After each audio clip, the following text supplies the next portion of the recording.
Do you find it difficult to paint in grayscale, or you don't have any idea what actually painting in grayscale means? In this video, I will guide you through the process I use while I'm painting in grayscale, and hopefully you will know more about grayscale painting and how you can use it as a tool to enhance your creative capabilities. So without any further ado, let's get started.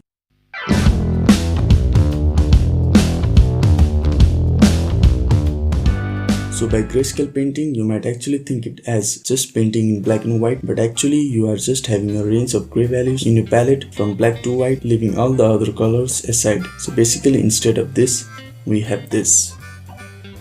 So first of all, it would be proper to start off with the basic sketch of the actual painting, which will be very helpful in the further process. I have already drawn a basic outline of a girl meditating for this particular video because meditating is peace and peace is symbolized by this, and it has black and white on it. Having said that, let's go on with the video. So having a basic outline or just a rough sketch of what you are going to paint at the beginning is essential for not only grayscale painting but for most of the artwork in general. It will be really easy for us to lay on colors afterwards if the outline is done in the primary stage. So as you can see, I am just laying down basic shadows with some darker value where I think it would be appropriate. At this stage, I am not being very precise with the color and its position. I just tend to be free with the brushstrokes, rather focus on overall proportion of the painting. I think putting less effort on being very careful with the brushstrokes will help to be more quick, as I tend to go on cleaning up the sides time and again anyway.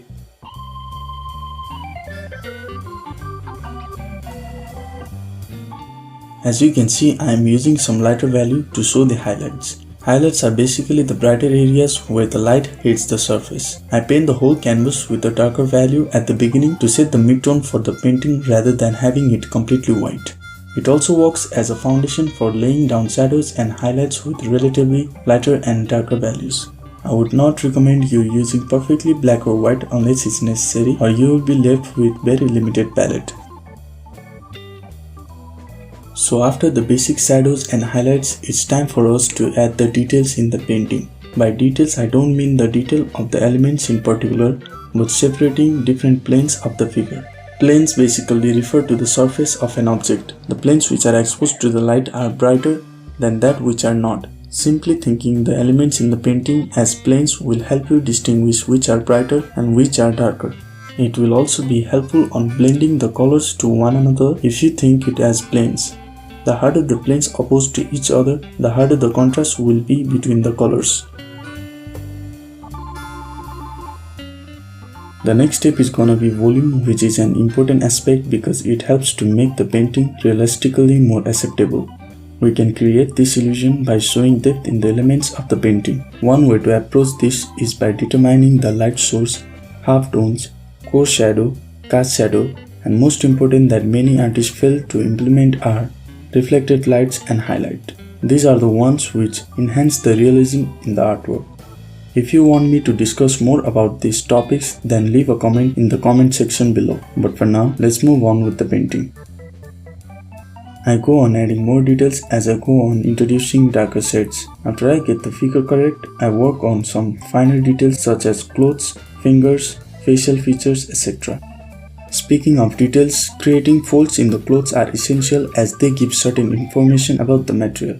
Without the folds, clothes may look very solid, and same goes to the fingers and skin. The features such as wrinkles, hairs, knobs and structure to the skin may help to convey more information about the character. Creating sharp contrast between darker and lighter values will give a sense of separate planes. You can use this to separate different elements in the painting, like clothes from the skin, hairlines, etc. You can go on adding the details depending on how realistic you want your artwork to be. Make sure to see your artwork without the outlines time and again to know if it's working or not. If you are doing okay, then the painting will start to look more and more like 3D sculptures. Make sure to take a break and try to see your work with fresh eye. It is quite effective when you can't figure out what's going wrong with the painting.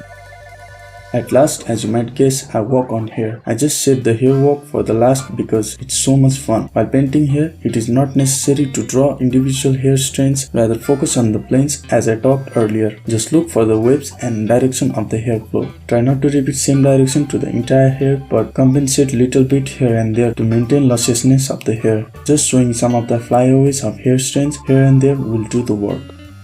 At this point, I'm done with the grayscale. You can call it a day if that's what you are going for. Just give a little tweaks here and there and your artwork is ready. But let's have some fun by adding colors on it.